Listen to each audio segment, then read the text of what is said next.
The formulation of international requirements for the manufacture and control of BCG vaccine was first considered by the WHO Expert Committee on Biological Standardization in its 13th report. In its 14th report, the committee requested WHO to make arrangements as soon as possible for the formulation of such requirements. These requirements were approved by the WHO Expert Committee on Biological Standardization at its 18th meeting and appeared as Annex 1 to its report.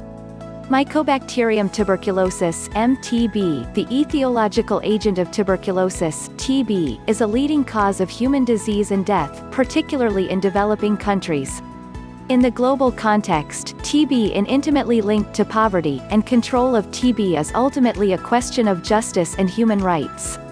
In some areas with a high burden of TB, existing strategies for TB control are currently overwhelmed by the rising numbers of cases of TB occurring in parallel with or the HIV/AIDS pandemic. Emerging mycobacterial drug resistance is further complicating the situation. After decades of steady decline, the incidence of TB is also increasing in industrialized countries, mainly as the result of outbreaks in particularly vulnerable groups.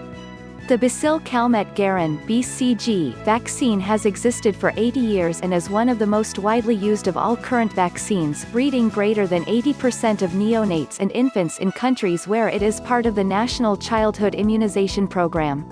BCG vaccine has a documented protective effect against meningitis and disseminated TB in children. It does not prevent primary infection and, more importantly, does not prevent reactivation of latent pulmonary infection, the principal source of bacillary spread in the community. The impact of BCG vaccination on transmission of MTB is therefore limited. The biological interaction between MTB and the human host is complex and only partially understood. Recent advances in areas such as mycobacterial immunology and genomics have stimulated research on numerous new experimental vaccines, but it is unlikely that any of these urgently needed vaccines will be available for routine use within the next few years. In the meantime, optimal utilization of BCG is encouraged.